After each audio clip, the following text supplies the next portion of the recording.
Yeah, good evening, everyone. Hi, this is Dr. Prachi here. And I guess you remember we have already done with module number 1 to 6 in our last live session, right? Yes, ma'am. So can I request others to mute themselves, please? That will be really helpful for me.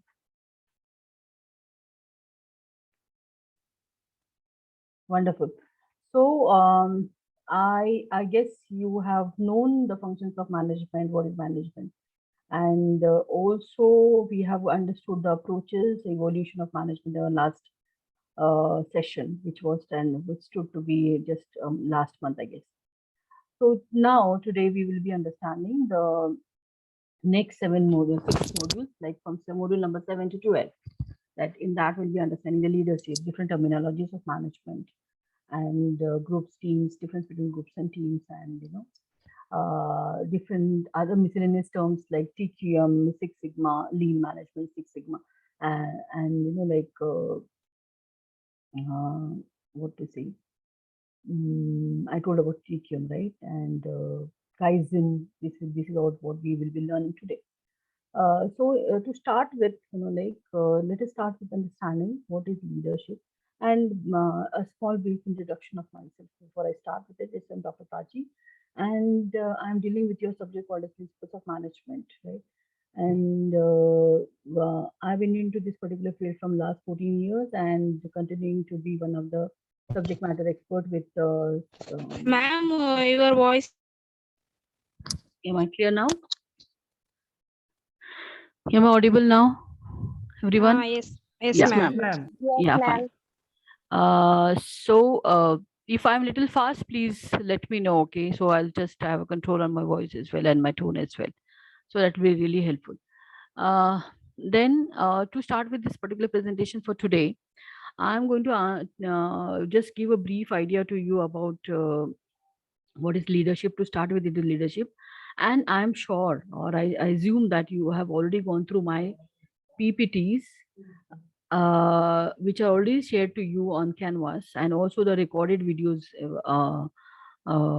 my recorded videos of this particular modules on Canvas, right? So I request you all to go through them, because this particular session will be a live session, which will have 6 modules at one point of time. So I need to cover all 6 modules in 90 minutes of time.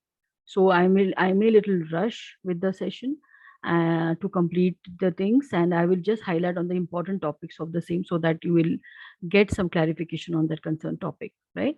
So to start with leadership, right? So we know that, who is a leader in leadership, why we term it as leadership. It is actually a kind of influence that every person has on the others to do get his work done. So when it comes to leadership, we know that they have a molding of thoughts, attitudes, and behaviors, which will control the others' behavior, right? They are the ones who influence the people to get that work done, right? So they have the ability to transfer the organization from loss-making enterprises as to the profit-making enterprises, wherein there is a long-term sustainability of the organization depends on the kind of leadership we have.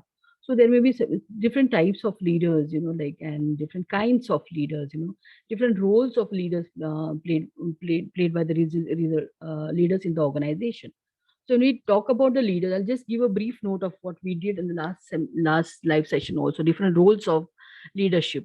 So can you just in the chat box, can you all just tell me what are the different roles played by the leaders? Can you just give me a brief note of that, please? Can you just type in the chat box? Because we have already discussed this in our last live session. Different roles played by the leaders or the managers who are holding responsible themselves for the task. Setting goals. This is the role they are playing. Setting goals is a task. This is not a role. There's a difference between a role, responsibilities, and task. Sapna is saying motivating, directing, process, control. So how are you going to motivate? Why I will get motivated for your job? What is my role to motivate you? This is my question.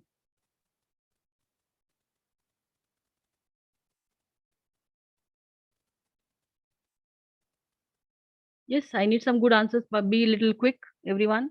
And I am sure that I'm talking to intellectuals who can answer me in a more precise way to get the work done. Yes, of course. Why will suppose now, Sapna, yeah, you are my leader, yeah, and I'm your subordinate, okay? So why will I get motivated with you? Why will I understand your direction? Why? What is that is in between you and me that that I will do that work you are telling me, or you are trying to delegate that work to me? Why will I do that?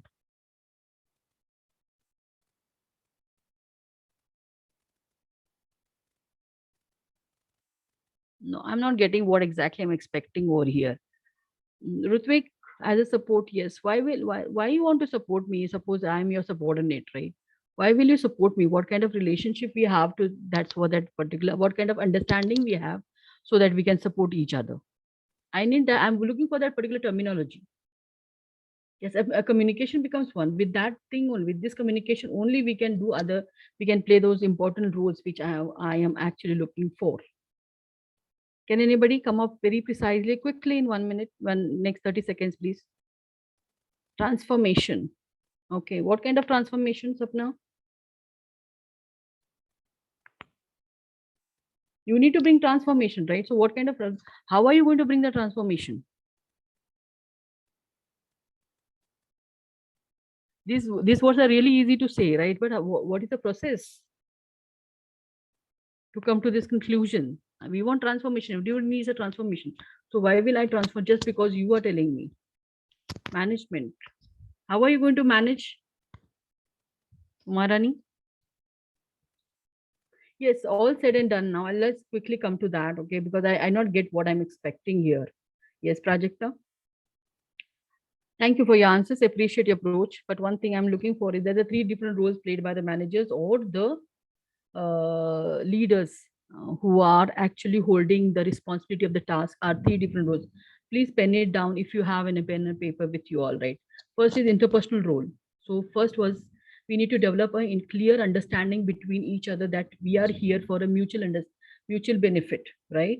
So that whatever the leader is telling the subordinate is understood very well understood by the subordinate, and the work is taken forth with the same understanding, right? That is first one. We need to have a good interpersonal relationship. That is the first role played by that. Developing the interpersonal relationship is the first role played by the manager. Second is informational role. First one is interpersonal role. Second was informational role. Information spreading the right kind of information end to end. That becomes it. And this is always possible with clear communication, right? That is the second thing. And the third one is the decisional role. Decisional role is something, like we involve each and every one into the decision making, so that the sense of involvement is there between the subordinates. And also there is a lot of ideas are generated over there, which stands to be the assets of the company, right? These are the three different roles where we need to understand the leaders are playing, right? So from this only they can manage the things, they have the capability to taking the risk, right? And they can actually understand the kind of talent they are holding with themselves for the proper utilization or optimum utilizations of this particular task, right? So if you see the third point, the third bullet point which I put down here, the thing says that leaders have the ability to transform an organization from loss-making enterprises to the profit-making enterprise. How it is possible for them to make a loss value? So there is a book from by Jim Collins saying that it is good to great. Okay, so in this particular book, he has very well mentioned that the companies who have done really big as on today, right? They have three things in their system. They have disciplined people, they have disciplined actions, and they have disciplined thoughts. So if you come up with these things, then nobody can stop you from becoming good to great. Okay, if you happen to get a book of Jim Collins, please put it in your library, so that that will help you to grow, and what are the steps you need to follow to take the organization from good to great. So every organization, big organization, like as of now, just can you all just tell me which is the organization you consider to be the great as on day to day? Name few. In India, it's Tata Group, TCS. Tata, yes, wonderful. Second, let us talk. Yeah, I appreciate that. I understand your concern, and like what you say. Yeah, P&G. Tesla, Reliance. Yes, okay. Like Indian Oil, all public sector, Indian Oil, Bharat Petroleum, Yes, State Bank of India. So those are, the these Fortune are 500 companies, Fortune 500 Vedanta. companies. Yes, Yeah, okay, yeah, fine. yeah. So why they have become so great? Like why they have, what is that behind them that is helping them to become so great? Because the leader has created the tools such a way that their subordinates, at least they can utilize the tools such a way that they will be more productive by using the tools. Yes, their So that leaders. create, yeah. May I know the name who is speaking to me now? This is Debu here, Debu Brother. Yeah, hi Debu. That's good. Yeah, Very yeah. nice. You have explained it to me, but like I would add up something to what Deb said. Yeah, I'll be great, ma'am. I mean, if you Yeah, can add, that's add up really great. something, that would be Like great. Yeah. see what is the thing, like when if you just understand these people have really helped the organization from taking the organization from one place to another place, maybe like different locations rather I should say, like why? Because they stick to one thing. Okay, they have disciplined people. Disciplined people is the definition of disciplined people is not that they're coming on time and leaving on time. This is not the definition of disciplined people. It Yeah, is that's like correct. they only take the people on board whom they really need. Okay, otherwise it's like you need to deboard them. That's the Yeah, thing. ma'am. That, Yeah, that you're is correct, one ma'am. thing. So there's the discipline there. Discipline thoughts. Thoughts are nothing but what is actually coming up with the same intention that we have a mutual understanding to reach the goal. Our objective is single. Okay. It's not your objective and my objective. Okay. When we are in an organization, right, objective stands to be a single objective, right? So they have a thought process which is focused towards the uh, thought, this like thought processes that is the objective what they are supposed to achieve, right?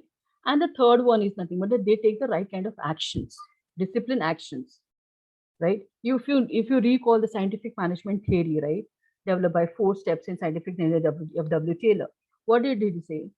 Like there should be time and motion study. If you remember that, I don't know how many of you remember that. First discipline is time and motion study. See what time you're taking to complete the task and what are the actions you're taking to complete the task. That really makes sense over here. And this is what the leaders are doing as on take to take the company from good to great. Okay, hope I'm clear very much over here. Yes, ma'am. Absolutely. Yep. Absolutely. Okay, fine, let us proceed with the next. So these are some definitions which I've got for which I felt a little sense over there. But like we are in an era like where we are into industry 4.0, wherein there's so much of digital transformation and all like. So I would rather appreciate if my students come up with their own definition of the concepts. Okay, it's like what did the book says and what are the leaders says and what that is out of their experience and at that particular point of time. But as the time is changing, the perspective of that particular terminology is also changing. I hope you agree with me, right? So what is happening? Like I want you all also to define leadership according to your understanding of this particular term. Can I get some clearance of your definition of leadership? Can you define leadership in your own words if you have really understood this concept? I would like to have some answers in the chat box. Quick.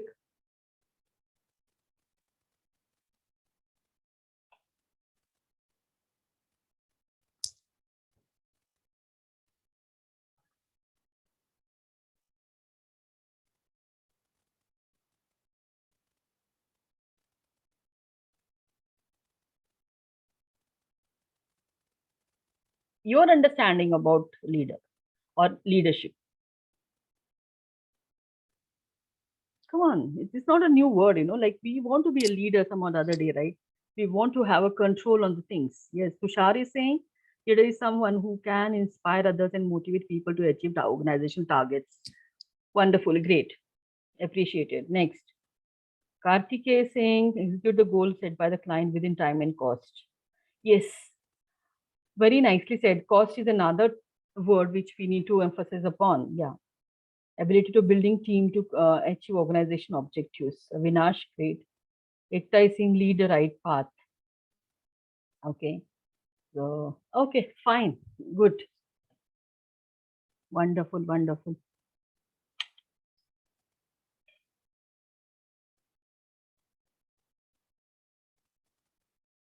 Great. So, like there are some common words I can see there in all these definitions of yours, like inspiring, leading, right, managing, objectives, goals, and all. These are some common words I could see that you guys are using in your definition. So, it's altogether like leading to understand the terminologies of management and how that particular person, being an individual, at the end of the day, he's an individual, right? Who has the power to influence others, who has the power to change the person. So he has three things in his life. He has good communication. Him in the sense I'm talking about, not restricting to the gender.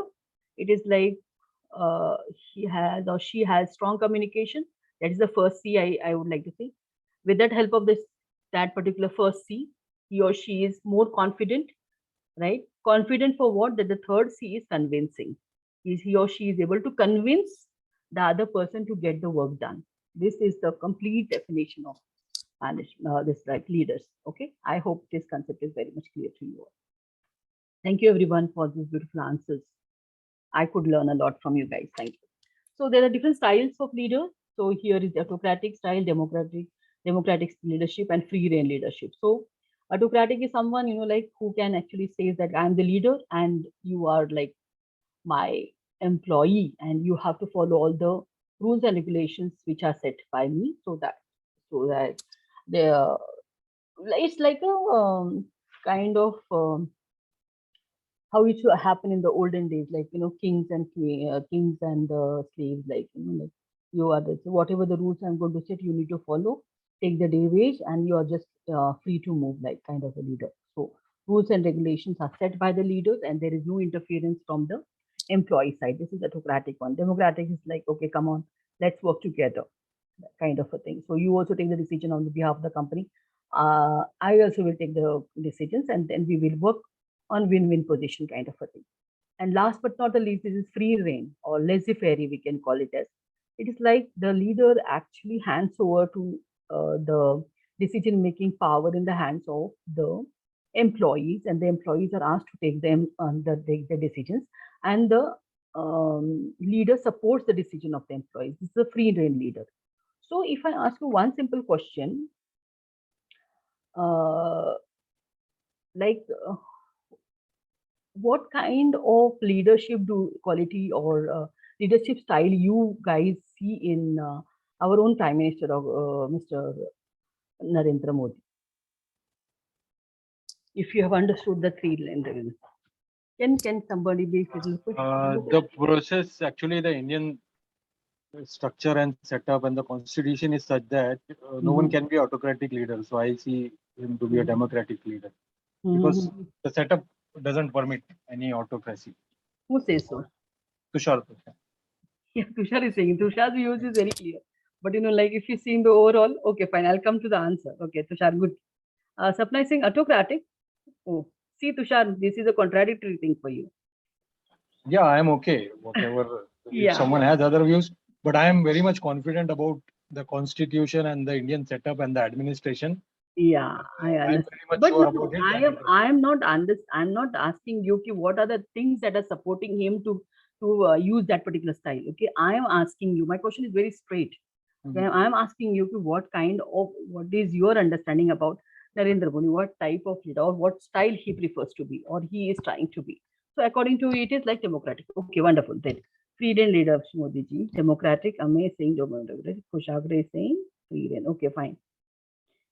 Any more answers? Come on, quick. I have a good number of students in the class now. I am expecting good answers as well.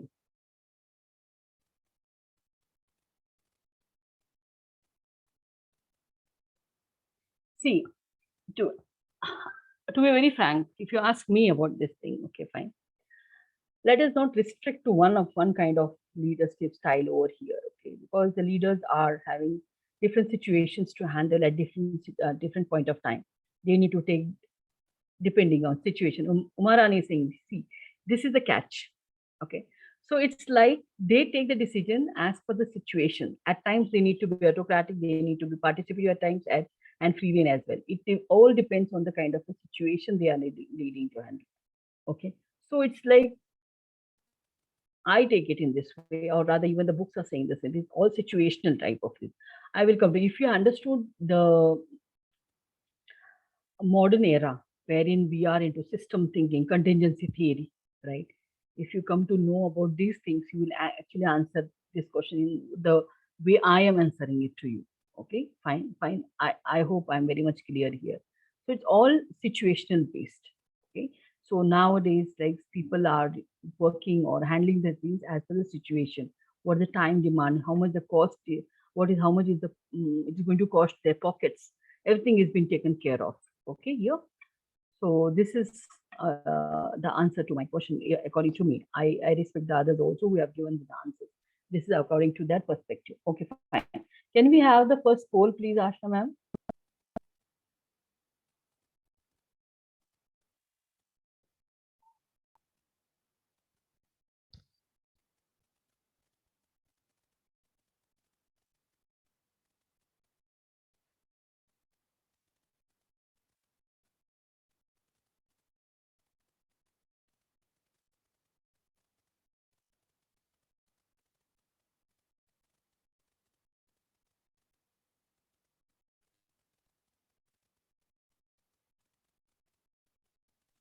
Ma'am, your voice is not really clear. There's a lot of static. Am I clear now? Yes, ma'am. Yeah, Okay. okay, fine.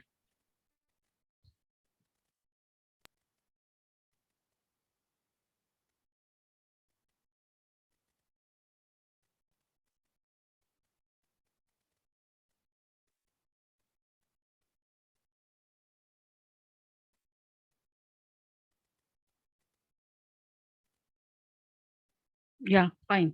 End the poll, dear. Yeah, the answer to this question, I hope everybody has read the question very clearly. Okay. So 84% of the students participated. Why the other? What is the problem with the others? So there is whole 1 minute given to you all. So you should. Ma'am, I'm not able to see the question only. Ashna ma'am, what is the problem? Students not able to view the question. No, ma'am. I believe 84% of the student has given, so there should not be any technical issue from our end. Your end, right? Fine. Yes, So they ma'am. should check their own So status Yes. of the I internet should as well. leave and log in again. Yeah, please do Yes, that. ma'am. You Yeah. can log in again. Thank you. So yeah, here, how much do you agree with the statement? My manager doesn't allow me the freedom to do my job as I feel best. Okay, see, so out of 39, 29, 22 are saying that they agree to this. 56% agree and 44% disagree. Okay, I just leave this at your discretion because we will not discuss more on this, because after knowing the kind of leadership styles and that what is the definition of leader, I have asked you this question. So I believe that you have assumed that, or you have taken your boss in front of you, or imagine your boss in front of you, and then only have answered it. So how are you going to bring in change to that? So to convince your leader, saying that whatever you are trying to prove or give the inputs to your organizations will have a kind of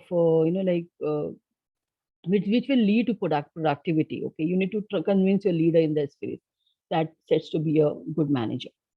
So this is all about the first poll. So second, next we'll go to understand. Yeah, leadership theories. Let me go a little quick because we have already lost so much of time in this one. So there are different types of leaderships over here. Theories over here, that is charismatic leadership theory, transactional, transformational. Then trait theory, behavioral theory, and contingency theory. So I will explain you on this. If you go to my PPT and canvas on this, there's a detailed information on this. Okay, I have given at least two to three slides to understand each theory. But here I will just make it a little fast. Okay, this charismatic leadership theory is like, like the leader is born as a leader, right? Here he carries that charisma. There is an aura in around him that says that yes, he's a leader. He holds the qualities of a leader. He can influence people, he can convince people, right?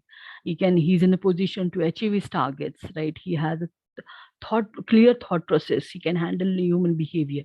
All these things comes under the charismatic leadership theory. So transactional is something, the leaders who are concentrating only on the task, they only the transactions, they only check that they will only see what is the output, irrespective of the facts, what the resources are provided to complete the target, or like what is the culture that has been provided to complete the target of all these things. They only emphasize on the productivity or the task, whether what percentage the task is complete, whether it's 100%, 90%, or kind of what is the problem. Only the concentration is on the task, or as far the transactional leadership theory is concerned. When it comes to transformational leadership theory, transformational leadership is just opposite of transactional. They are least, and they will be giving a second call for the task, but the first call is on the human behavior or human skill sets. They emphasize on the skill sets of the people. They believe that this particular type of leadership believe that when you enhance the skills of the people or the employees in the organization, there will be an impact on the productivity. Okay, I guess everybody is getting what I'm trying to say. What exactly does mean that they know that if we enhance the skills improve the skills of the employees there, they are going to use that particular learnings of that particular training, which is given them for them to enhance the skill set into the real work. And of course, there will be impact on the productivity, positive impact I'm talking about, right? So emphasize here is on the skill sets of the employees. But in the transactional, it is emphasized is on the task. Okay, that's the difference here. Second is the trait theory. Trait theories are nothing but the qualities of that particular leader. Okay, behavioral theories is like how the the leader is behaving with the environment or the internal factors as well as the external factors. So what are the internal factors? That is the employees, right? And the external are the other stakeholders. What do you mean the external stakeholders of the company? Can anybody give me the external stakeholders of the company? Customers, then government agencies. Customers, government agencies, yes, come on. Vendors. Vendors, yes. Come on, be fast. End user, ma'am. End users, yeah. So which are the end users? Like the suppliers, vendors, you all said. Customers, yes. There are so Audit many. audit firms. Yeah, see, Audit. it's like they who all are directly and indirectly related to the company, like it may be, and even our competitors as well. That stands to be our stakeholder, right? So how that particular leader is trying to behave, financial institutions, yes, of course. So these how the leader is trying to behave or create a relationship within the stakeholders, that also comes under the behavioral theories. Because at the end of the day, like we all should understand that we are human beings, okay? And human beings are born to react. कुछ भी हो जाए हमें react करना ही है, right? सो react किस तरीके से करना है, whether we want to react, we have to be reactive or proactive, that makes a difference. Okay, so when we want to be reactive, it is like without time we just take the decision. But when we want to be proactive, it's like we are taking time to think, putting them in the right proper format, and then only we are responding. That means like, so this is one of the behavioral aspect, and that is again a kind of a trait to the leader that I can say. Contingency theory is something like a situational theory. The leader is taking the actions or framing the process, looking into the situations of the company or the task. This comes under the contingency theory. I hope the theories are very much clear over here. Let me move to the next one. So this is one of the simplest slide, I should say, all through. So difference between groups and teams. Before going to this, I would ask you, what is there any difference between group and team? Come on, fast. Yes, ma'am. Yes, difference है. Difference है? Okay. और भी answer चाहिए मुझे. Can you just type it there, because अगर सब लोग बात करने लगोगे तो फिर मुझे कुछ समझ में नहीं आएगा. So I use the chat box. So you can also use the chat box. Team means No, no, no. Yes, Don't ma'am. explain me now. My question is only one word. Whether there is a difference between teams and groups. Yes or no? Avinash says yes. Yes, there is a difference. Yes, or Marani Kartike. Yes.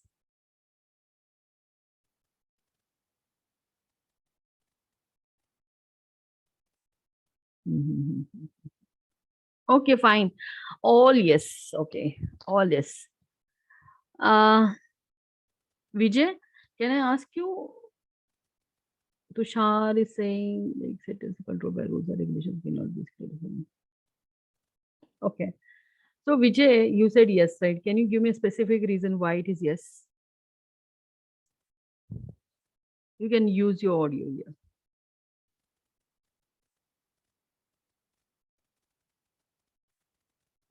Hello?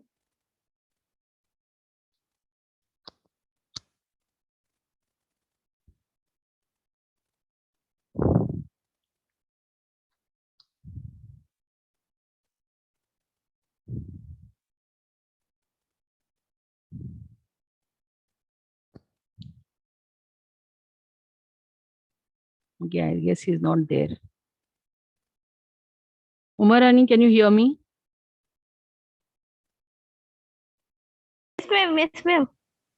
Yeah, Umarani, tell me why you're saying yes. Um, team means it is a to achieve something target. Like for example, Indian cricket teams they have some target to achieve the मतलब वो win होना चाहिए. ये some target होता है. That's called team. And group means it is a communicated with each other, new peoples. It creates something group because we have to communicate it with some peoples or getting some knowledge. They have Okay, fine. they have not Okay. specific target or nothing else. Okay, Just okay. creating group. Fine. Okay, Umarani, thank you. But yes, I got many multiple answers also here. I'm reading those. But I'll come straight away to you, making you clear there is a difference between a team and a group. Okay, you all are very right. Okay, so what is the difference here? Okay, I'll tell you in short. Oh, she gave a very good example also. Like when we are coming as when we see as we never called it as a cricket group, right? We always called it as a cricket team, football team, right? We never called it as football group or cricket group, because we know that all those players, the number of players, the eventual number of players who are there are there to for a single objective. They are there to play cricket only. It's not like that few are coming to play football and few of them playing cricket, right? No, it's like all those people, all those team members who form a team are coming to play a specific game, right? That's the reason why we call it as a team. Okay. So when we call it when we come to the groups, now I can distribute the groups in two forms, formal and informal. There are two types of groups here, formal and informal. Yes, teams have specific goal. Yes, Vilas. But here, now when we call but formal, let's keep the formal wala little aside. Let us come to informal. Informal is something, friends coming together without any reason, just chit-chatting and leaving. There is no aim. There is no specific objective. Okay. It may be like few people in the family coming together without any reason because they are family, like, and then nothing is on agenda kind of a thing. But when it comes to formal groups, there is agenda. People come with something, like specific terms. When we in the organization, so we when the teams have been formed and groups have been formed, there are formal groups formed, and these formal groups can be called as teams. Got it? That's the only small, difference I can just put it into your notice. So formal groups can be called as teams because there is a specific objective for the formal groups to come into organizations, right? So this is something this is a small uh, slight difference I would like to bring into your notice. This is what I wanted to emphasize upon for today. Okay, so here I assume that you know what is teams and groups over here, right? So how we can just go quickly to what are the different techniques of decision making in the groups, right? So group decision making, the electronic meetings, which we are doing as on date from since COVID has helped us to do that from long. So this is what we are doing, right? So that is, and then next is brainstorming. Brainstorming something, where a lot of ideas are generated people are given a chance to take the decisions, and wherein decisions are taken in a group by debates, maybe like debates, and so there are some conflicts as well. Conflicts, yes, provided they are not personal. So what is this helping you? This is helping you to brainstorm themselves, and brainstorming is like coming up with ideas. And these ideas, again, I told you, like they become the asset to the company. This is something, one of the technique of group decision making.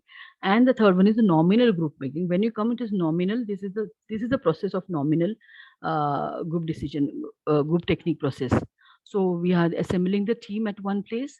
Then we open the session. What kind of decisions should be taken? I mean, the task can then open, right? Then silent brainstorming ideas. So task is given to everyone to brainstorm. They are asked to come up with their ideas. They just keep a space in between. They keep a silence in between themselves. So their brain starts working over there, and then come and present their ideas, record ideas, come up with a plan, then clarify and prioritize the idea. So what has been the clarify? It's like what exactly is the idea behind that particular, idea, or what is the intention of putting it in that way, kind of what is the process that should be estimated, or to be followed. These things are actually discussed when we clarify the idea and use for the next phase. And then this has been used, if they feel it feasible, this has been used at the time of implementation of the task, right? These are the different techniques of group decision making. First is electronic meetings, second is brainstorming, and third was a nominal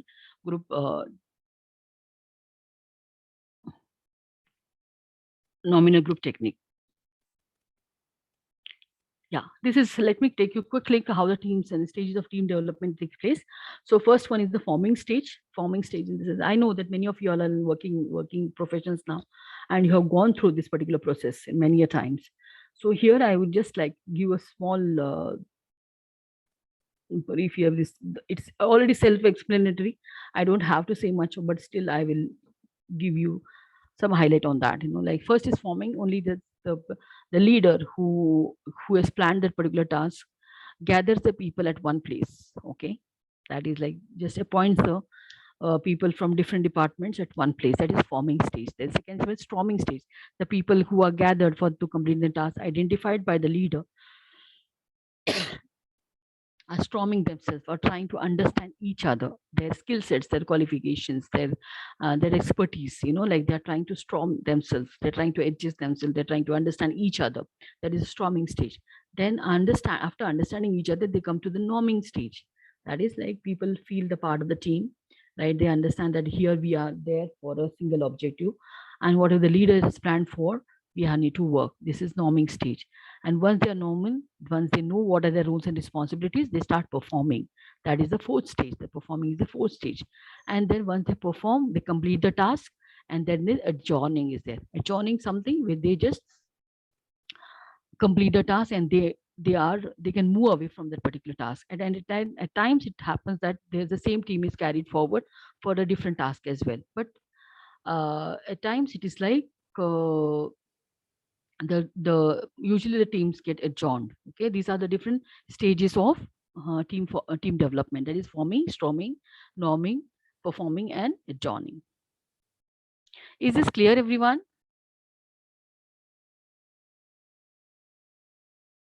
Yes, ma'am. Yeah. Okay, fine. Yes. Yeah, these are level of conflicts. I'll take you conflicts. Yeah, what is the conflict of meaning? I don't have to tell you what is the meaning of conflict. But when it comes to conflicts in the organization, it is personal conflict as well as professional conflicts. Okay. So when it comes to conflict, if it is a personal conflict, the employer doesn't want to entertain that into the premises. So he or she has been guided to take the personal conflicts out of the gate.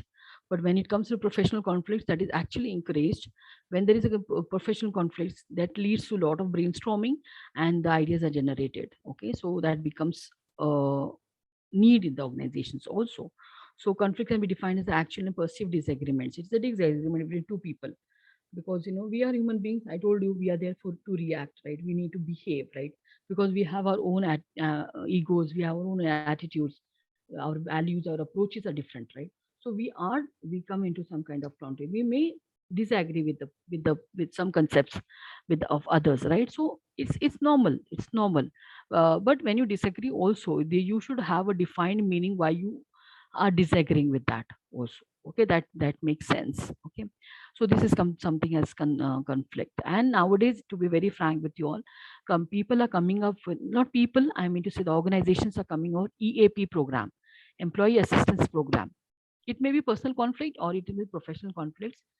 Organizations are helping them by giving them counseling, by giving them medical assistance and all, like, to overcome this particular conflicts. Maybe like more about the personal conflicts, wherein they can come out of that very quickly and concentrate on the work, right? So there are some organizations who are taking this initiative to help the employees grow in the organization. It's a part of a retention also. So that is the EAP program, employee assistance program. So all the care is being taken over here to help the employee in good and bad times, so that the employee will be retained, the talent will retain with themselves. That is one thing. Okay. So when it comes to communication, exchange of facts, ideas, beliefs, and thoughts. I don't have to tell you what communication is, like coordination is like underlying of a unifying, integrating, and synchronizing of the organizational activities. How we want to synchronize it so that there is a proper coordination between each department or each resources into the organizations. So levels of conflict, there are different low levels of conflict: individual, group, and organizations. When it comes to individual, intra-individual conflict, inter-individual conflict. Same with the group level conflict and with the organizational conflict. So it's like when you go into the depth of it, you'll come to know more about it. But there are conflicts. Inter-group conflict is also an intra-group also. Inter and intra. I don't have to explain that. Like so, it happens when it comes to inter-individual conflict. There are two again: goal conflict and role conflict. So if we can spend good amount of time on this particular slide, if like time provides on this, because this seems to be very interesting kind of a slide where every one of us is interested to know what exactly is happening in the organizations. Sorry. So here negotiations are something, an approach to conflict resolution. So when there is a conflict, we need to negotiate, sit in between each other, in front of each other, and see that the conflicts are resolved as soon as possible. So, and where there is an agreement between both the parties, where there is a win-win position for both the parties, and understand that whatever they are doing is there for their mutual benefit. Okay, this is something, this is part of. So it is like first thing they need to do is they need to identify the type of conflict that is between them. It is a professional one or a personal one. So if it is a professional, yes, they have a call and they can just do it into the premises and get it solved for in the interest of the company, right? Then there should be set rules and regulations also to resolve the conflict. So nobody should be felt left out, because every individual is so as equal as each other in the employees in the organization. And of course, every when there is a negotiation, both the teams have to come to a agreement point that whatever is set and which comes under the rules and regulations of the company is agreed upon by both the parties. This is something called as a negotiation. So this is a communication process. There are three parties, namely main three parties into the communication. First is the sender, then the receiver. The sender sends the message. The sending the message is called as encoding, and receiving the message by the receiver is called as decoding. Okay, so the sender is encoding, the receiver is decoding. You can see the screen, right? Is there already clear mentioned here? And this receiver sends the feedback. Feedback is nothing but the response to the sender. Unless and until the sender receives the feedback or the response from the receiver, the communication process is not complete. Okay, this is the whole process of communication. So whenever you are communicating, it is like, I see it, for example, now here I am the sender, I am encoding, You all are the receiver, so you are decoding what is the message here. The topic is the message over, and you are responding to whatever I'm saying. That is the feedback. Okay, that this is the whole process of communication. So requirements of coordination. Why do we need coordination? Ma'am, Coordination. what about noise? Noise, yeah, coming to that. Yeah, wait. Noise is something, like we're trying to say that you need to take a call on that. Okay, you can't say. Suppose now when you send a message, now we are in a WhatsApp era. Ma'am, Right? Yeah. what is Yes, come on. Can I complete the noise part first? Yes, ma'am. Yeah. See, noise is something, like, sorry.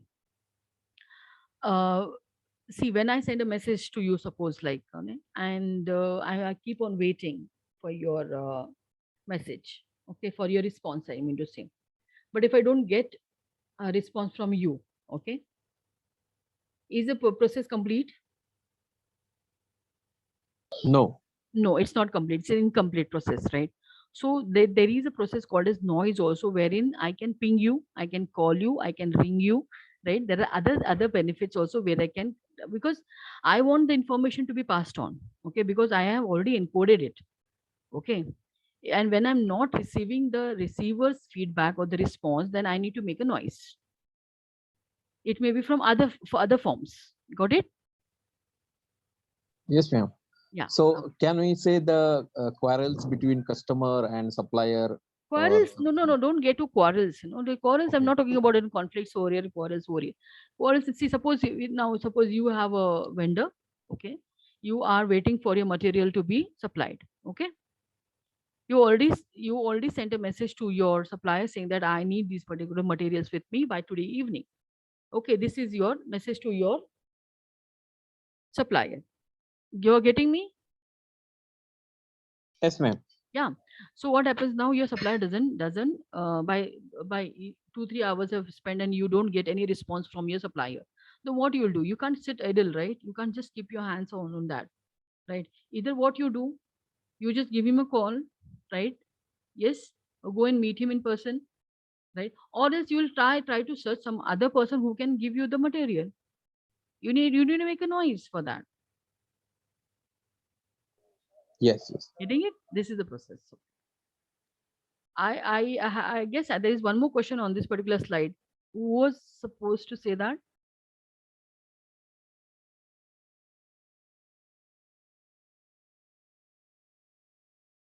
Okay, fine. I'll quickly go on to coordination. So how does the coordination help in management? Like, it gives proper direction and like facilitates, it motivates other persons also. Then it helps in achieving objectives very quickly, improves goodwill of the organization, because if you don't see any coordination, that will be a pure messy kind of a thing. Like there should be proper coordination between the systems into the organization. There should be a system to coordinate, okay, because when we see there is a sync of, or the activities are in sync, that means there is a proper coordination, because the function departments are different there should be a proper flow of information. If there is information is incomplete, that means that there is a problem of coordination. Getting, if the top level management says pass an information, and that should be reached to the lower level management, and if it gets stuck up in the between, in middle of the organization, only the middle level organization, then there is a problem in the coordination. That comes, right? So that can be one. And also one of the most important here is the optimum use of the resources also will be helpful for this particular coordination, because if you just come again, recall the scientific management theory, where is the proper utilizations of the resources, identifying and supplying the resources at the right point of time. Okay, when this is possible, when you coordinate in the right proper way, then only it is possible. When you know what is in inventory, when you know that what can be supplied, what is the demand and what is the supply, then only it is easy. So when you coordinate with all these departments, then it is easy for you to understand what is in inventory, right? And this inventory is, you need to have a coordination between the inventory also, wherein you can actually understand what can be supplied as per the demand. Got it? This is where the coordination works very, very brightly. Okay, can we have the poll 2, please, now?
Okay.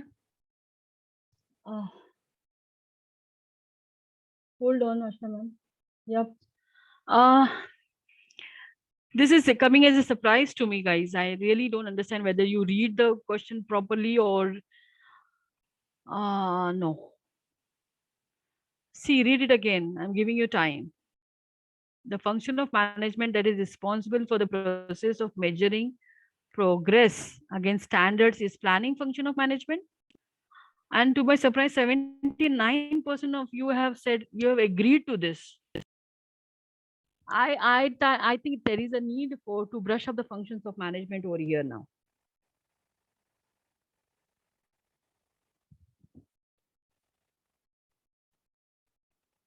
%79% people say that they agree with this. It's a planning function of management.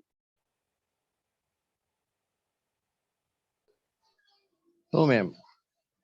It is a function of, we can say, the finance or marketing. No. We are talking about here about functions of management. Okay, let us stick to those functions of POLC framework. You know POLC framework. I have already covered in my live session last time. Now, when these things comes, my mind really doesn't work very well. Okay, I'm telling you guys, you need to come up with the right answers. You read the questions very properly. The function of management is responsible for the process of measuring progress against standards is planning function of management. No. Really? And No, 79 no. of you guys are saying you're agreeing to this.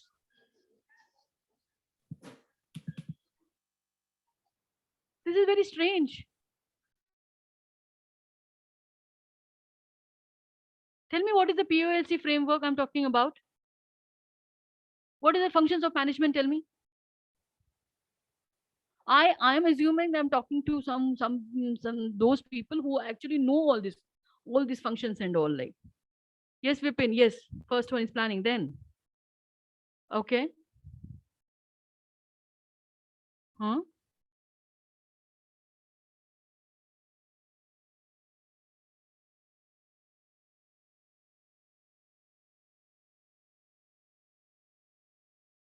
Can someone answer me by using their mic, please? I need in the proper flow.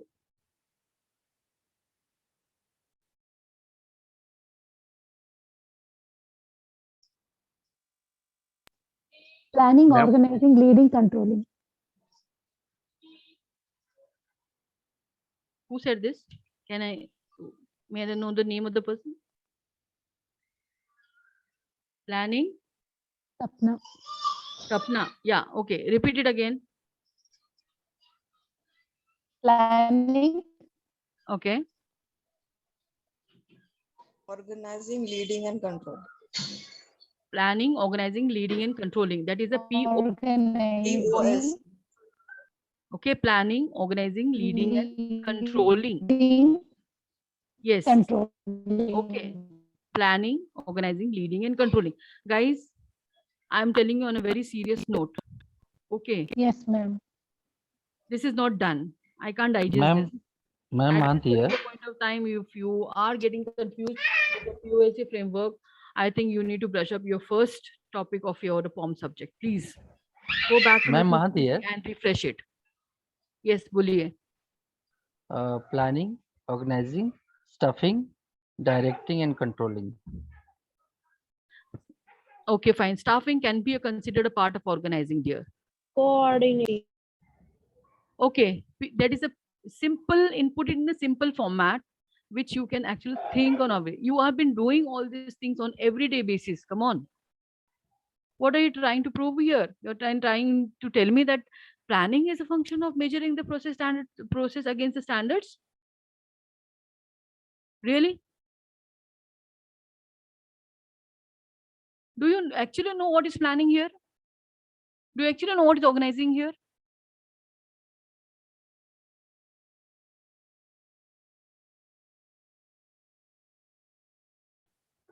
Planning.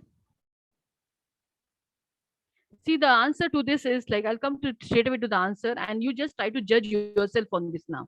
Okay. The function of management that is responsible for the process of measuring progress against standard is controlling function of management, not the planning function. Planning, what we do, you just go back, if your books, dig into your books, go to my PPTs, go into my recorded live videos. Please understand the concepts here. Okay, let's move further.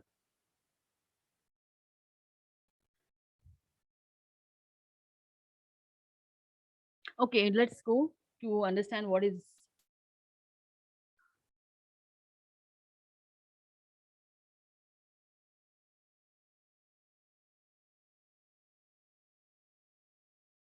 Okay, let's go to understand what is power, politics, and authority into the organization. So when it is power, it is the concept of encompasses the influences, mechanisms, and the processes to ensure that the individual actions are based on the set of the rules of the organization. So power is something used with the rules of the organizations. So if you recall the movie Spider-Man, I hope you have seen the movie Spider-Man, first Spider-Man. The last statement of the movie Spider-Man, what does Spider-Man? Peter, what does he say? Can anybody tell me fast?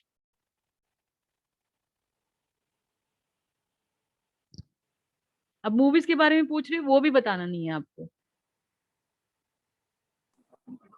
चलो management की With concept great समझ power जाएंगे. comes great responsibility. With great power comes great responsibility. Yes, thank you. Who is this? Vipin. Vipin. Thank you, Vipin. Okay, great. You understand what he's trying to say over there? Because the person who is having the power has the great responsibility also. The authority lies on his shoulder, and when there is authority, responsibility and accountability goes hand in hand. You all agree to this?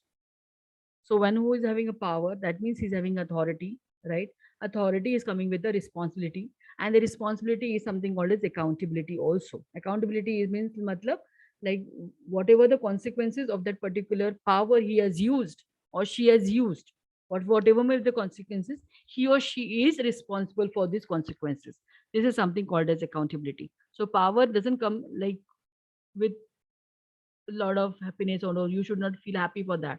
But power comes with authority. A responsibility is there on the shoulders of the particular person who is holding that power, and ultimately he's or she is accountable also for that. Okay, that is one thing. So organization politics, we all know that it's using the power to create social acceptable ends, which helps in balancing individual and organization interests. So I'll not talk about politics more, because you all are more, you may be knowing more about it. Authority is formal right granted to managers to issue orders to subordinates to get the task done. So here power and authority goes hand in hand. Okay, power, authority, responsibility, and accountability goes hand in hand.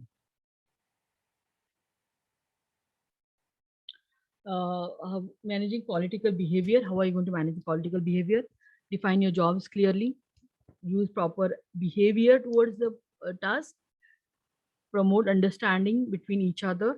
For that, at the end of the day, you should know that you are there for a single fulfillment of the single objective, and you need to allocate the resources in the more optimum way. Whenever required, whatever required, you need to place it at that particular point of time. If you give the resources when the task is completed, the task will not be completed and the resource will not have any value. So better to be ready on time. That makes sense. So this is centralization and decentralization. So what is centralization and what is decentralization here? Can you just tell me? The picture in the on the slide is already, like kind of a self-explanatory. So I want you all to tell me which part is centralization and decentralization over here. Centralization means, ma'am, giving the authority to a single person, and giving individual person or individual department is the decentralization. Okay. So when you see, okay, great, thank you for your answer. But I would like to put it in other words, saying that centralization is the responsibility on the authority is in the single hands, okay, and the work and the work is uh, divided into the subordinates and the control by the one single person. That is centralization. Decentralization is something, the authority roles and responsibilities are divided into multiple hands, and these multiple hands again divided into multiple hands. That is called as a decentralization. So according to you, which is the best one, centralization or decentralization? If there is a firm which is having more than 200 employees, let me put it in this way. Decentralization, ma'am. Decentralization. Decentralization. Okay. Decentralization. So I am happy that you all know what is the meaning of centralization and decentralization. Thank you. Okay, let me go quickly to controlling. This was a confusion here. My last poll was asking about this only. Okay, fine. So controlling is the ongoing process comparing what is so when we plan up the things, like we forecast the future, right? We predict the future, and we know that without knowing what is kept for us for the future, we plan for today, we plan for tomorrow as on today, and put the things into that. So at the time, it's many times of controlling, we try to map that particular process, whether it is reaching to the expected standards or no, right? So this mapping or calculating or monitoring the particular work structure which is going in the process, whether it is actually as per the expected standard, is called as controlling. Okay, so there, if you feel that it is not reaching the expected standard, then you bring in change, you bring in some interventions into that, and that is something, like a part of controlling. You bringing into a change so that you, with that particular time period, you will reach your destination or you will reach your goal, right? That is something, like you need to do it as and then. That includes monitoring how well these goals and objectives are accomplished. So no company can afford its task going beyond the time, right? So either the task has to be completed on time or before time. So what actions you need to take to prevent the task going beyond the time, that is called as controlling. Okay. So how are you going to, this is the process of controlling, establish performance standards. This is already done at the time of planning, right? Then measure the actual performance when it comes to, when you do the monitoring and all, like, and compare the performance with the standard set. And when you know that the performance is not, while you're comparing, when you know that the performance is not as per the standard set, then you try to bring in some change or intervene some new things into the system. That is called as controlling. So you need to take corrective actions to map up the or bridge the gap in between what is expected and what is actual. Can we have the third poll, please, now?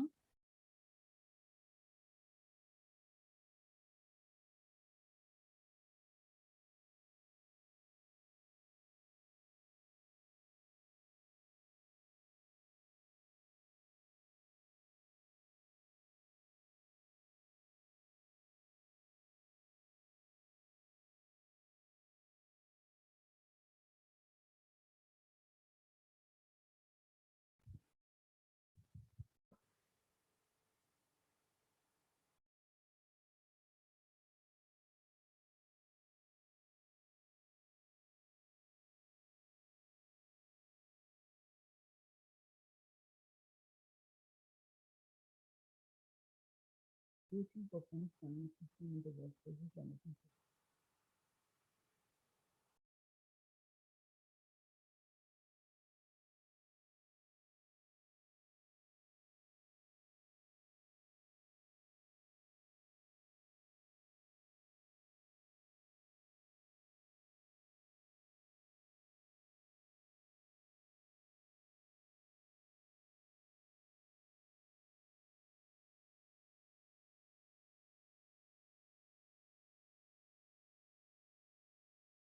Yes, okay.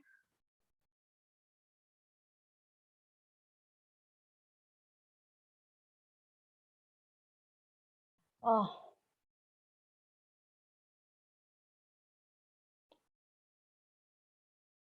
really?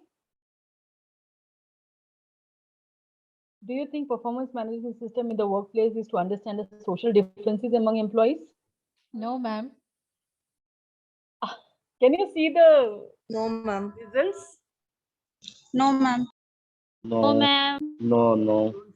I'll tell you, surprisingly, the result 54% of the people are saying they agree to this. Surprising. 46 of you all are saying you disagree to this. I really wonder if this 54% really know what is PMS, performance management system. Please note down this particular question in your books. And guys, I request you all to do a little homework on this, all of you. And thank you for this 46% who have disagreed to this. PMS is not about understanding the total differences among employees. It is to understand the level of performance that particular people have Work done. level. And okay, am I clear now? Yeah, this Yes, ma'am. PMS system is something to evaluate the performance of that particular individual employee. It is not to understand the social differences upon employees. I really wonder this 54% people have read the question or no. Surprise. Okay, fine. I want you all to get your concepts very much cleared here. Okay, all of you. This is a surprise coming to me. Like this never happened in my previous classes, but here this time you all are giving me great shocks. Don't do it. You need to brush up your PPTs, your knowledge. See that it's a self-explanatory performance management system. It has nothing to do with the social differences. It is directly depending or directly impacting on your performance into the organization as an individual. How much you're contributing towards the task that they are going to calculate, not your social differences among the employees. Okay, great. Thank you. Okay, types of control is like different feed forward, concurrent, and feedback. Feed forward, I'll give a shortcut for this example. Direct is planning. Feed forward is like whatever we do before controlling is called as feed forward. Means whatever you have done before planning, that is the before type of controlling. Then concurrent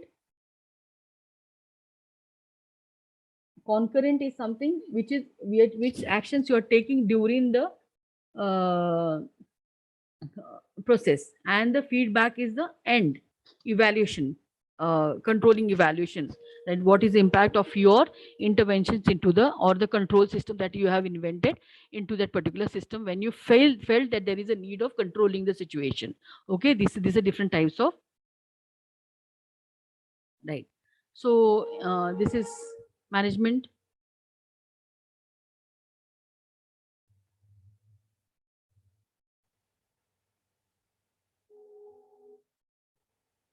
Wait. Okay, management controlling systems. This is, I'll take it shortly.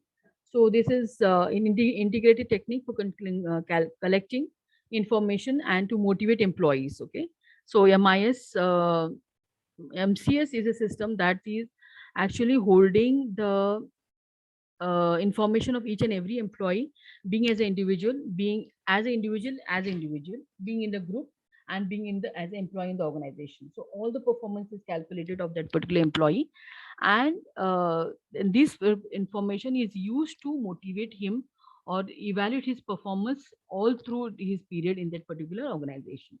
So that helps in actual status of the organization activities, what kind of participation that employee has done. Then like use of information to facilitate control function, helps in regulating activities. Then it helps to allocate the resource effectively, that is one of the resource. And it also helps them to motivate it efficiently. Okay, these are the characteristics of MCS. Now there are some miscellaneous trends in management also. So likewise, we will go to understand. First one is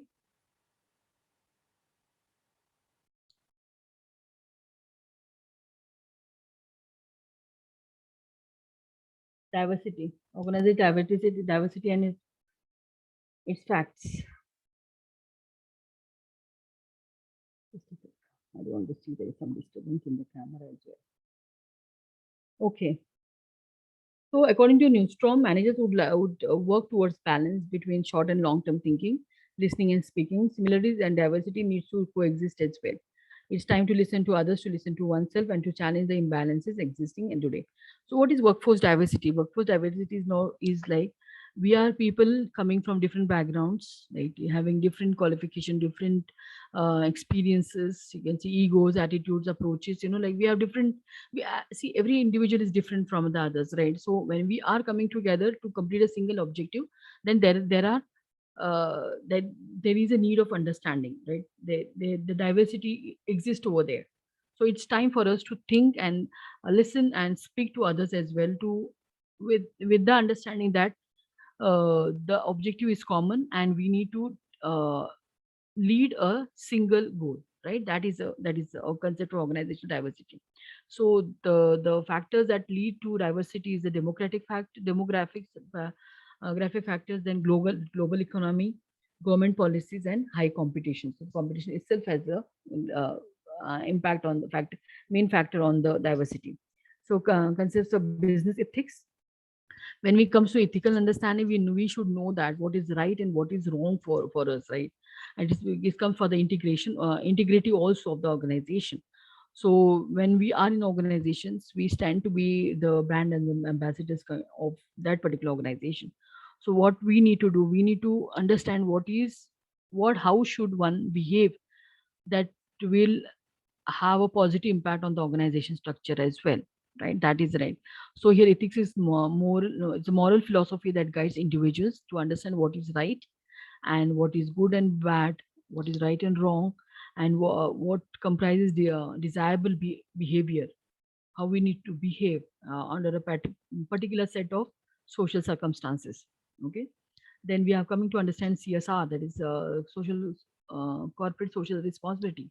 This is an emerging concept, and wherein many organizations are adopting to this so that they can add on to the benefit of the society as a large, right? So they are taking the responsibility of by taking some like charges of the medical facilities, giving medical facilities, education facilities, or there are some companies who are actually adopting the villages also. Okay, these are some kind of corporate social responsibilities the organizations have been taking. There's one concept called as TQM, total quality management, right? So nowadays, it's like people are looking for quality product, right? So every organization comes with the intention to uh, or every company comes in with, so one question from my side here: what is the intention of any company to come into existence?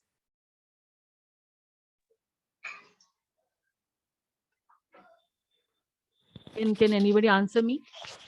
What is Earn the the money. Earn the money. money? Yes. We really call it as money? What is the different terminology we use it for that? To make the Revenue. profit. Revenue. Profit.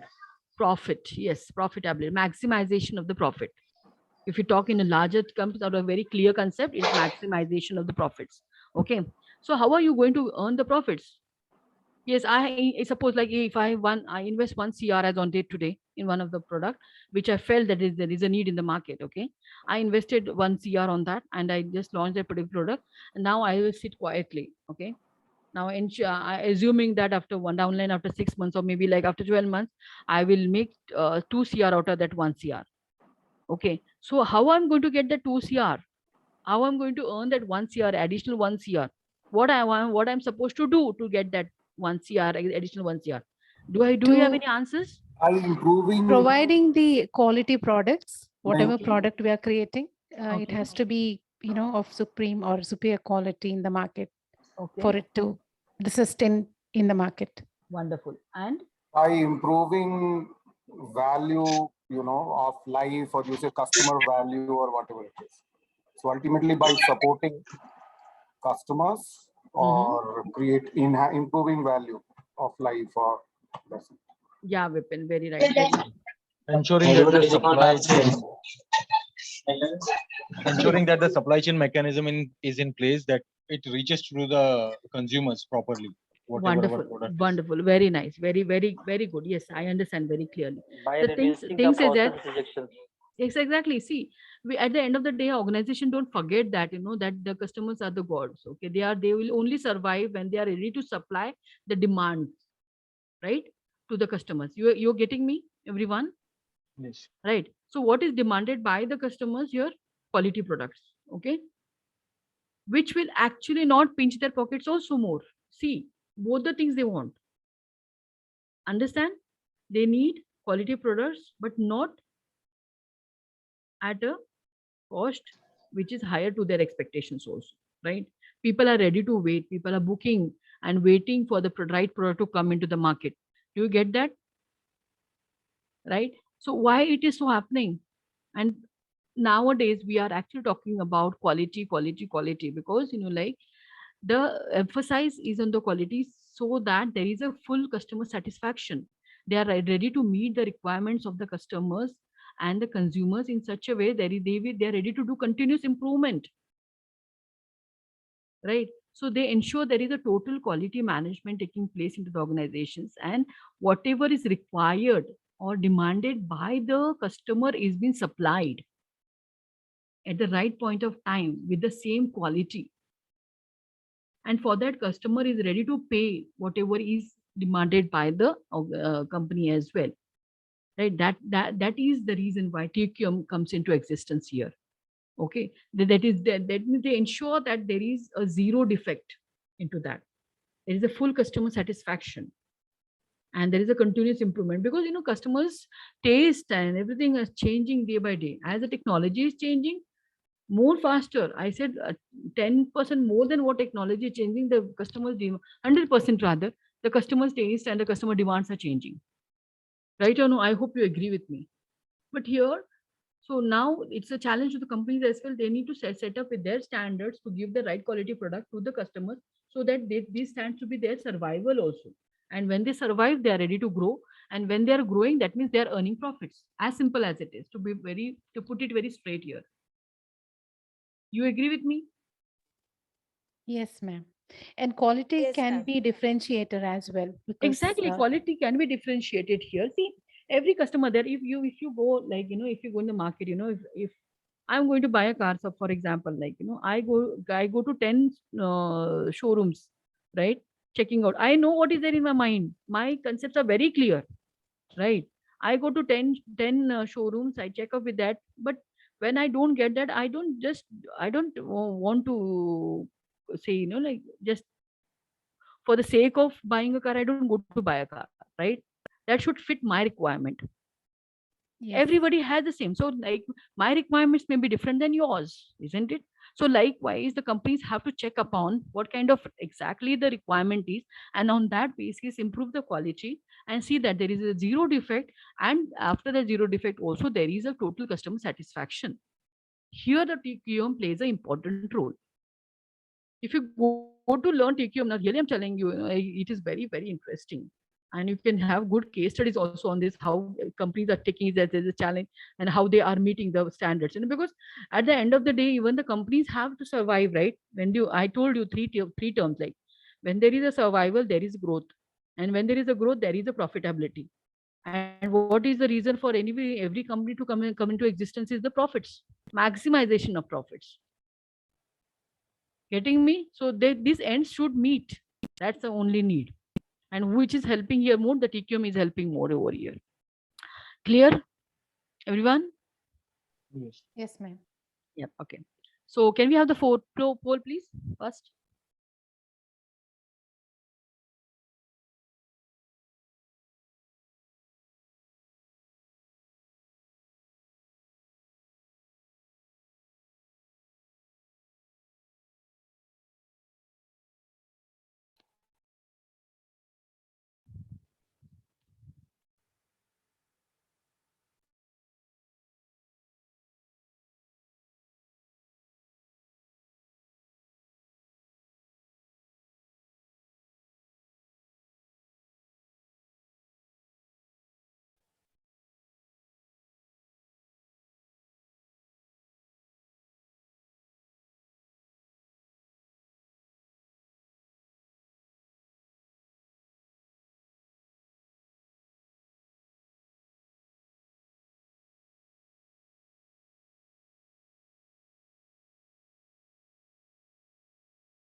Great. Okay. Thank you. Yeah. Uh, Wonderful. Okay. Just a minute back, we studied our TQM, and this question comes for TQM only. Do you think commitment and understanding from employees and quality improvement culture are the factors of TQM? 85% agree to this, and there are some who are disagreeing to that. So they may be having different understanding of TQM over here. Fine.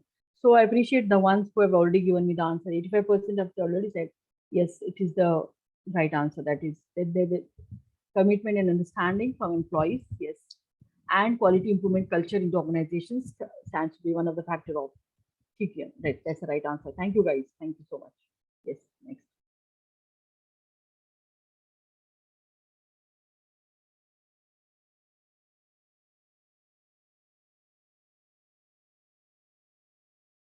Let me go a little quick. We are running short of time.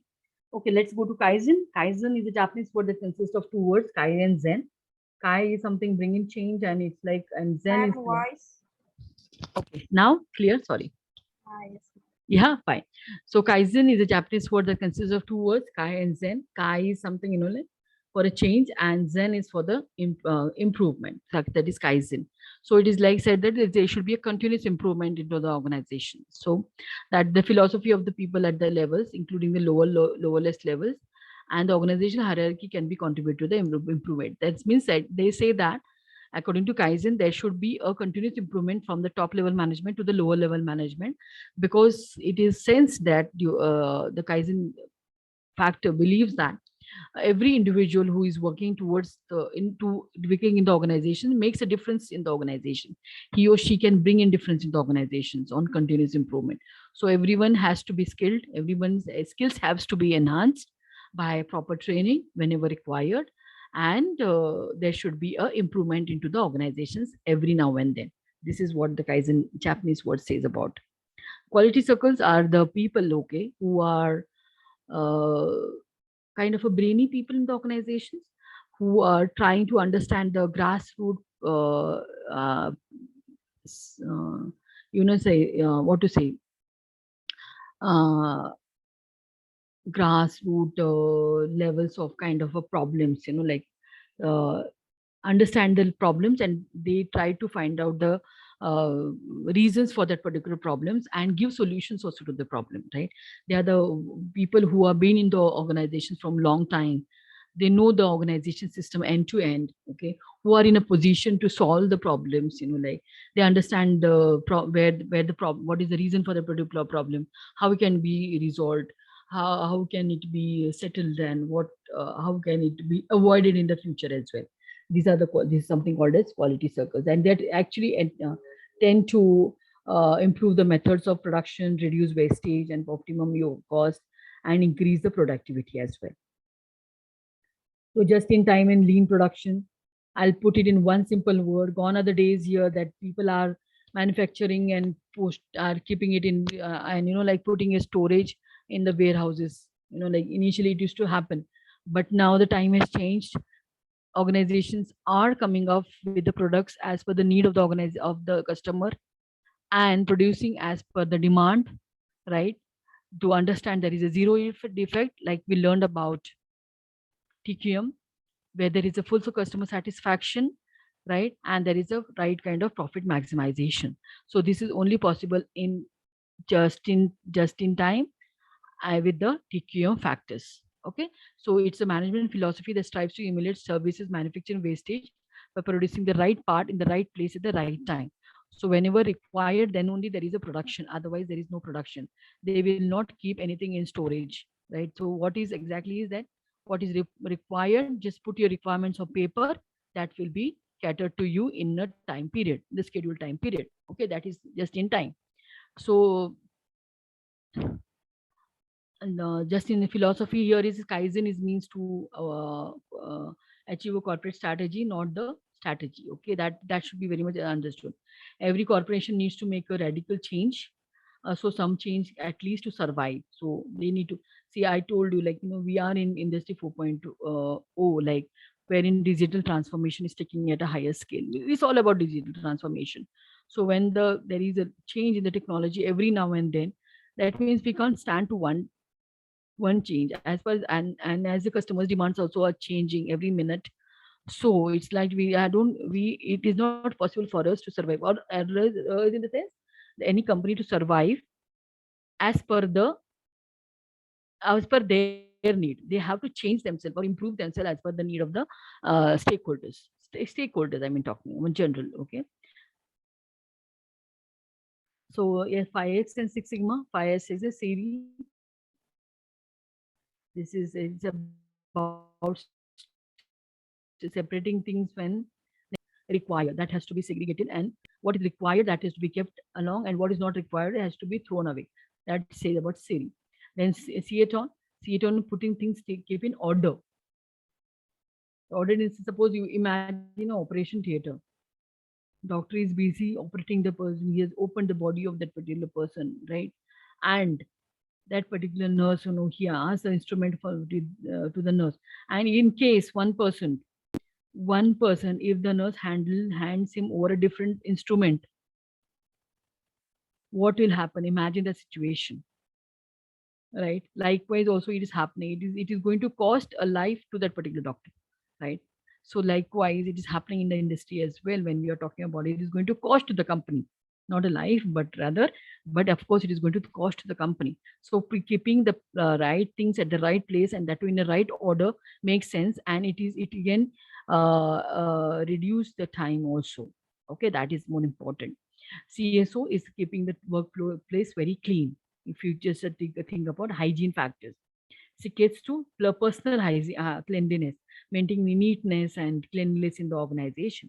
And Sitsuke is a discipline, means in the instilling the ability of doing things the way they are supposed to be done. Okay, you are not supposed to use your own methodology for that, but they have a process for that, and that same process has to be followed. That is the way that is supposed to be done. So this is the 5S. Then Six Sigma, this was the first used in Motorola in the manufacturing, where millions of parts are made using the same process repeatedly. This is something, like, which helps in improvising any existing business processes by constantly reviewing and tuning the process. Okay, you use it same process and make changes whenever required. Okay. This method known as the DMAIC, that is define opportunities, measure performance, analyze opportunities, improve performance, control performance. See, this is one of so interesting topic, and many of us I have certifications also. It is not possible for me to teach in one slide over here. But if you go through my PPT in the details in that, you will get to know more about it. So I request you to do that, okay, gradually. Nikita, we have already shared that. Okay, so you can you can talk. You can drop a mail to the admin. They will do it. They will need they will do the needful. Rather, I should say. Okay. Yes. Can we have the Yeah, full I five did, now? ma'am. Yeah. Okay.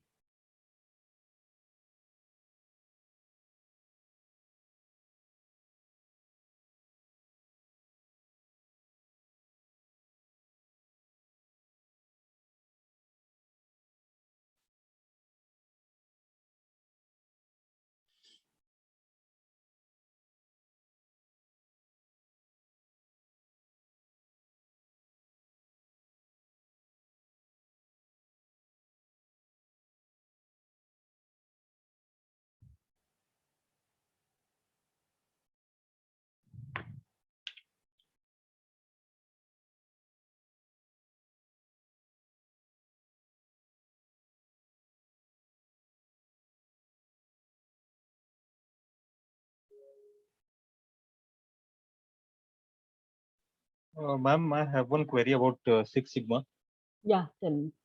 Is the objective of Six Sigma to achieve 99.94% accuracy or quality, and 0.06? Yeah, Is it that kind? provided, yeah, it is provided if you see all these things are Six Sigma, lean management, just in time. If you just see now, these are interrelated terms. Okay. Okay. If you see in that way, okay, this is my understanding. Okay. If I put it in this simple words, So it is expected that we have this amount of accuracy into the system. Okay, friends, Six Sigma is a business methodology. 82% have agreed to this. Still, there are 18% who disagree. Okay, fine. I leave it to them. Great.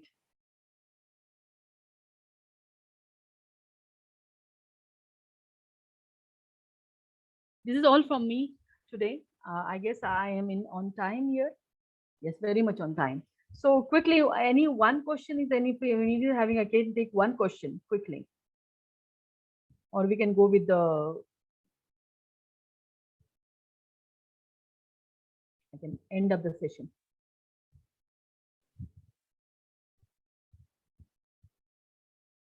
Okay, Ashna, I think there is no question. So we can end up the session now. So Okay, just ma'am. one question, last question is, will 3 Sigma be better than 6 Sigma then? Because 3 Sigma will have See, better quality. I may not be the right person to tell you this because it Okay. depends on your requirement and your understanding about that term. You will just Okay. go through it and you can talk to me offline. We Okay, can okay. discuss more on that. Okay. Okay. That will be better, I guess. Yeah. Hmm.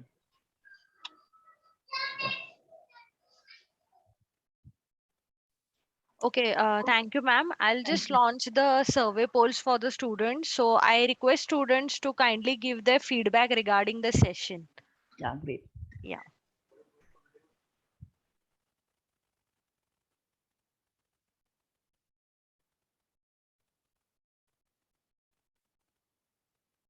Thank you, ma'am. Thank you, everyone. Welcome, dear.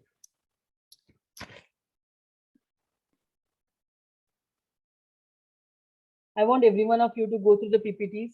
Okay. It's not for the exam point of time review, I'm telling you, but there is a need. There is a need here. I could actually sense that. Okay. So many of you all have to come up with the POLC framework, the functions of management, approaches of management, rather, like you should be very much keen in understanding that thing. So better see that you just take a note on that. Okay.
Yes, ma'am, we are done. Done? So, Okay. yes, ma'am. Thank you. Thank you, ma'am. Thank And you. thank you so much, students. Happy weekend, everyone. Thank you. Thank you, ma'am.